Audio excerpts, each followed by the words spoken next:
मेरे प्यारे दोस्तों, आज से हम आप सबसे महान व्यक्तित्व के धनी लोगों के बहुमूल्य विचारों को प्रस्तुत करने का प्रयास आरंभ कर रहे हैं, जिसे हम अपनी वीडियोस में व्यक्त करेंगे। इस संबंध में हम अपने प्रथम भाग अर्थात प्रथम वीडियो को प्रस्तुत करने जा रहे हैं।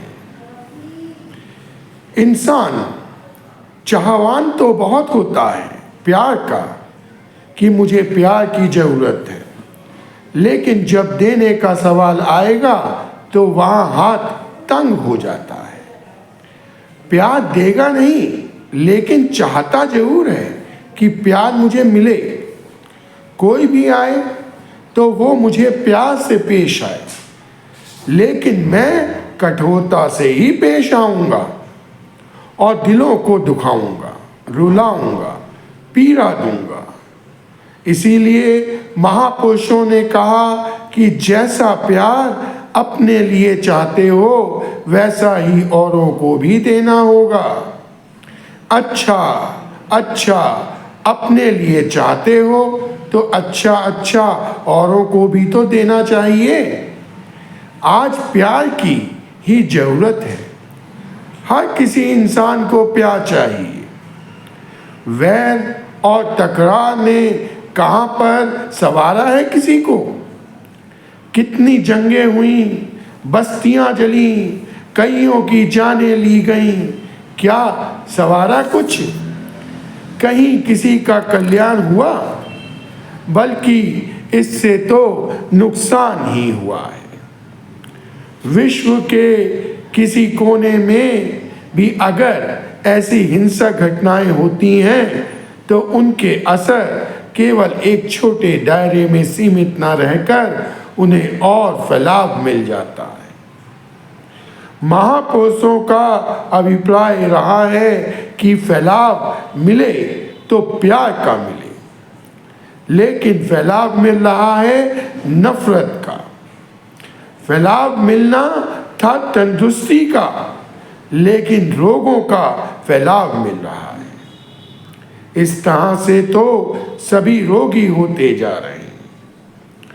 नफरत का यह रोग जिसको लग जाता है वो नुकसान पहुंचाता है। हम संसार की तरफ नजर घुमाकर देखते हैं कि संसार में यह रोग कितना व्यापक होता चला जा रहा है। सिवाय नफरत के भाव के इंसान और किसी तरफ नहीं चल पा रहा है।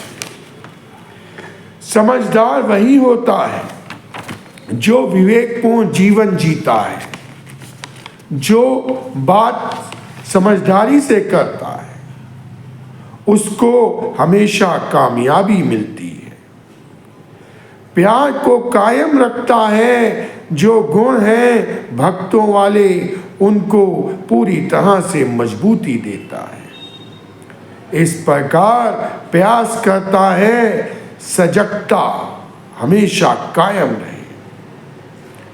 जहाँ संसार को ये पैगाम देते जा रहे हैं, वहाँ भक्त अपने लिए जहाँ संसार को ये पैगाम देते जा रहे हैं, वहाँ भक्त अपने लिए भी यही प्रार्थना करते हैं कि संसार को तो हम कह रहे हैं कि प्यार से जियो, कहीं पे भूले भटके हम प्यार का दामन ना छोड़ दें, क्योंकि कुछ पता नहीं चलता कि कहाँ इस बुद्धि में क्या आ जाए, कहाँ अहंकार जागृत हो जाए, सक्रियता चुपके से दाखिल हो जाए इस मन में, और भी फिर भी हम ले चले उस रास्ते पर, और हमारा स्वरूप भी, हमारे कर्म भी संसार के इंसानों वाले ही बनकर रह जाएं। हाथ के ऊपर दीपक जला हुआ हो और फिर भी कोई कुएं में गिर जाए तो इसका मतलब यही है कि आंखें बंद कर ली गई हैं। उस दीपक से और तो लाभ उठा लेते हैं, परंतु तुम खुद ही अपनी आंखें बंद करके रखते हो। तो फिर कुएं में गिरने के तो पूरे आसार बन जाएंगे। इसीलिए भक्त इतने सचेत रहते हैं कि दीपक तो जला है, आंखें भी खोलकर चलना चाहिए। भक्त अपने लिए यही प्रयास करते हैं कि हमारी चेतना बनी रहे। दाव लगाने वाले तो बहुत चेतन होते हैं, वो हर वक्त ताक में रहते हैं। कुछ लोग ऐसे मिल जाते हैं, बहुत करीब भी हमारे आ जाते हैं और अपना ऐसा असर छोड़ देते हैं कि हम भक्ति से गोसिखी से जाते रहते हैं। महापुरुषों ने कहा है कि भक्त या गोसिख चेतन होता है। चेतन का मतलब चतुराई नहीं है। चेतन का अर्थ है कि वो सावधान और जागृत होता है।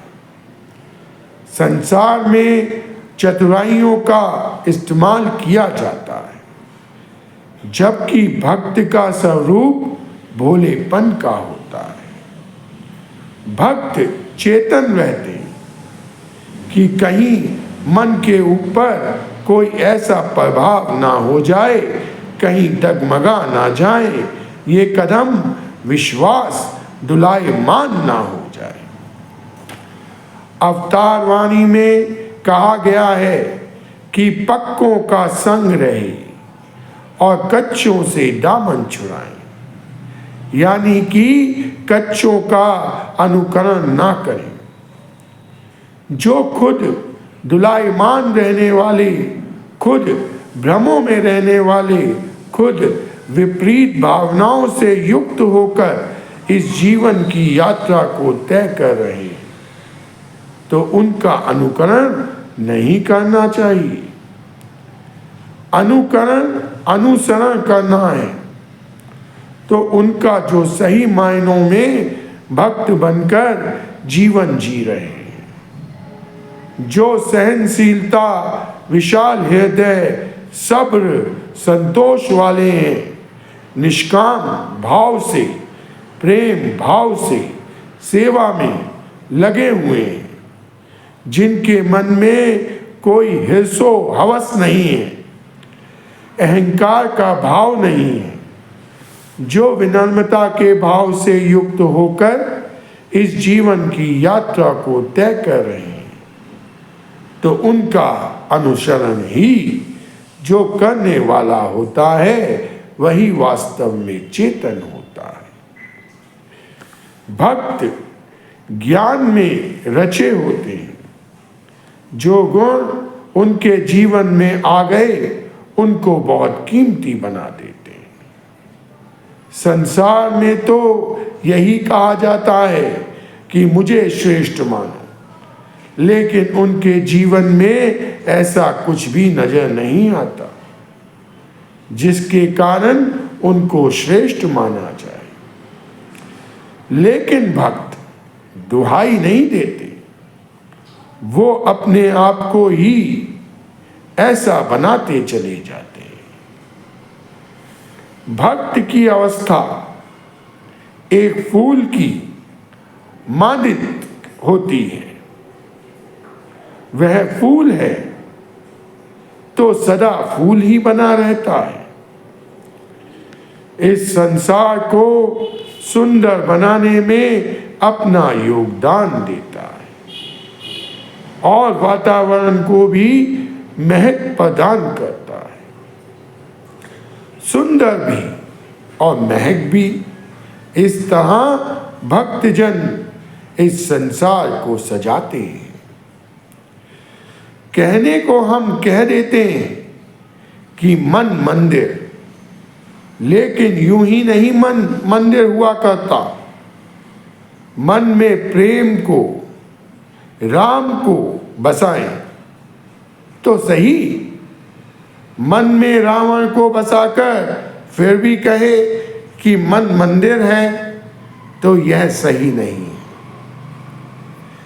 ऐसा इस मन में नफरत को बाहर निकाल कर ही होना चाहिए।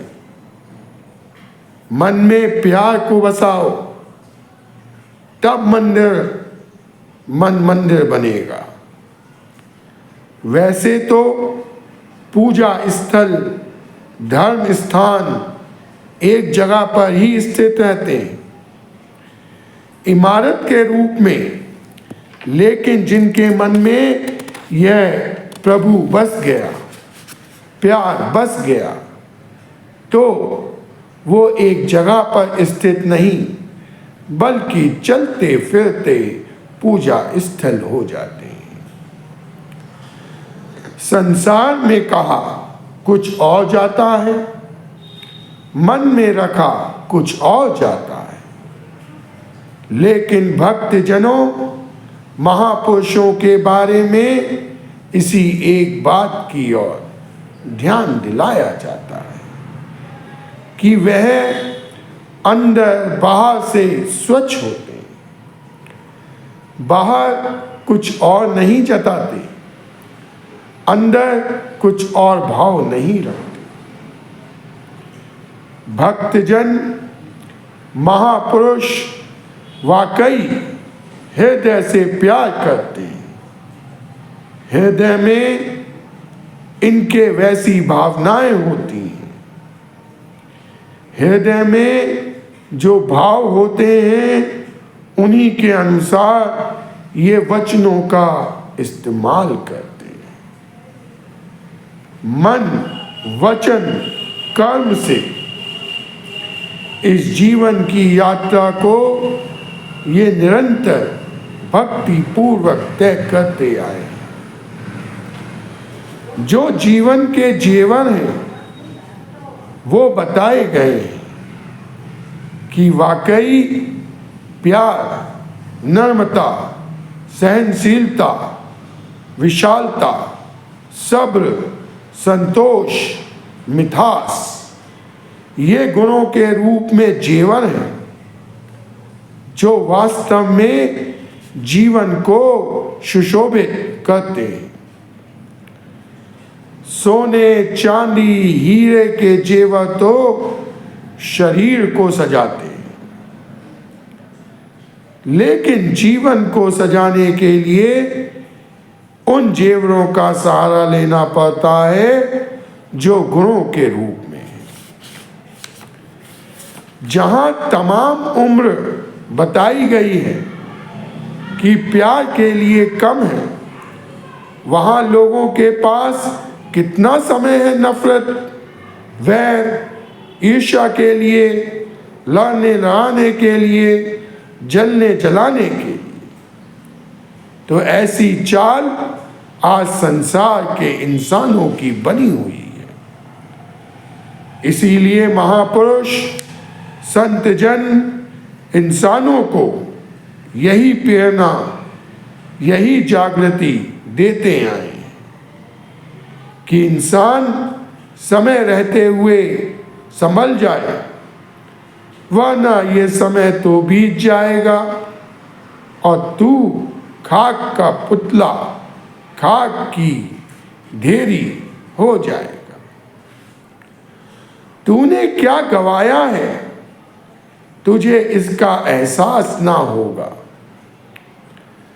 महापुरुष कहते हैं कि जीवन तो सभी जी रहे हैं, लेकिन जीवन को सही मायने देने के लिए अंधकार में रहकर नहीं, उजाले में स्थित होकर, नफरत करते हुए नहीं, प्यार करते हुए, दूसरों को आंसू देने की बजाय हंसी मुस्कुराहट प्रदान करते हुए, दूसरों को गिराते हुए नहीं बल्कि गिरे हुओं को उठाते हुए, उजाड़ते हुए नहीं बल्कि बसाते हुए जीवन जीना होगा।